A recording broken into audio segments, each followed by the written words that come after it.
चलो प्यारे बच्चों, आज हम लोग सामाजिक विज्ञान में राजनीति विज्ञान के चैप्टर 3 लोकतंत्र और विविधता के बारे में अध्ययन करेंगे। लोकतंत्र और विविधता, डेमोक्रेसी एंड डाइवर्सिटी।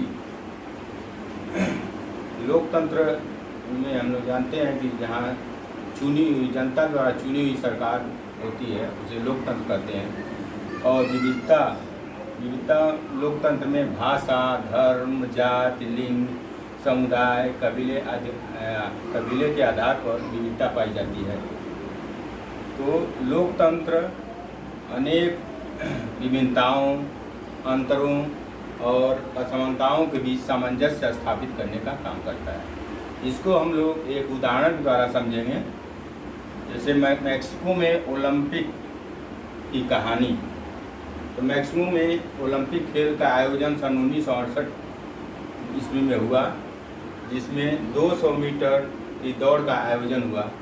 इस दौड़ में एफ्रो अमेरिकी 2 खिलाड़ी थे, टॉमी स्मिथ और जॉन कार्लोस।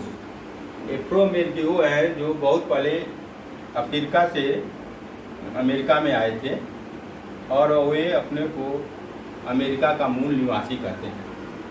तो एफ्रो अमेरिकी 2 खिलाड़ी थे, टॉमी स्मिथ और जॉन कार्लोस।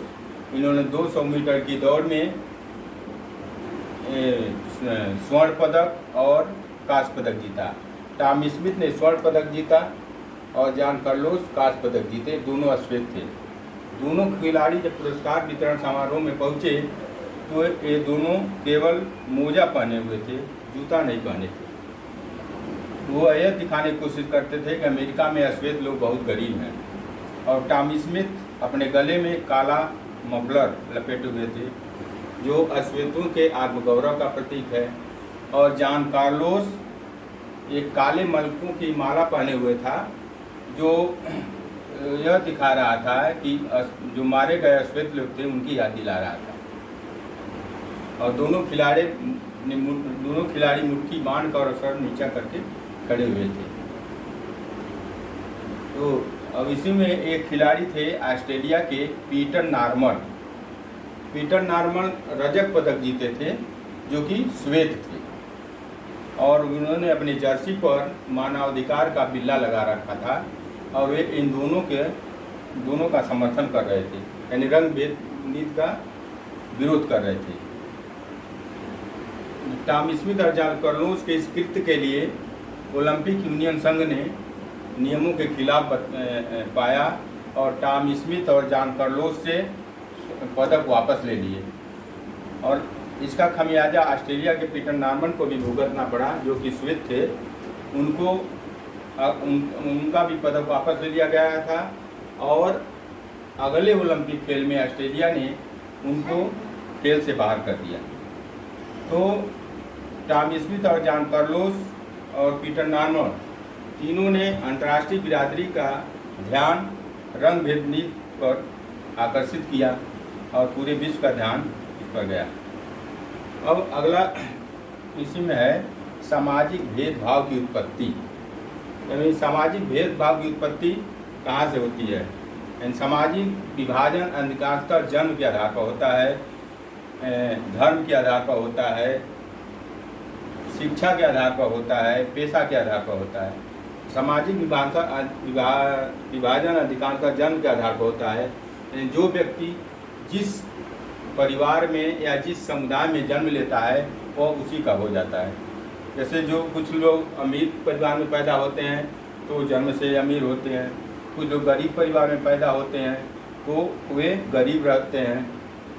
उसके बाद कुछ विभाजन जो होता है वो जन्म के आधार पर नहीं होता है, वो पसंद या चुनाव के आधार पर होता है। जैसे कुछ लोग जिस परिवार में जन्म लेते हैं उनके विरुद्ध वे अपना नया कोई धर्म चुन लेते हैं और वे उस धर्म का पालन करते हैं। ये धर्म के आधार पर विभाजन हो गया। कुछ लोग शिक्षा के आधार पर, जैसे कुछ इंजीनियर बनना चाहते हैं, कुछ लोग डॉक्टर बनना चाहते हैं, कुछ वकील बनना चाहते हैं, तो इंजीनियर का एक समूह हो जाता है, डॉक्टरों का एक समूह हो जाता है और वकीलों का एक समूह हो जाता है। तो शिक्षा के आधार पर विभाजन हो जाता है। कुछ खेल के आधार पर, जैसे विभिन्न समुदाय या विभिन्न धर्मों के लोग जब किसी टीम में खेलने के भाव से जुड़ते हैं तो उनका एक समुदाय हो जाता है। पेशा के आधार पर हो गया, मतलब अपने अपने पेशा, जैसे कुछ व्यवसायिक वर्ग है, कुछ नौकरी पेशा के लोग हैं, तो इस आधार पर विभाजन हो जाता है। लेकिन कभी कभी सामाजिक विभाजन जो है ये कुल का भी काम करता है। मैं सामाजिक विभाजन हमेशा देश को तोड़ने का काम नहीं करता है, कभी कभी ये जोड़ने का भी काम करता है। जैसे हमने देखा कि टॉमी स्मिथ और जॉन कार्लोस जो अश्वेत थे और ऑस्ट्रेलिया के पीटर नॉर्मन श्वेत थे, लेकिन उन्होंने उन दोनों का समर्थन किया और वे रंग भेद के खिलाफ आवाज़ उठाए।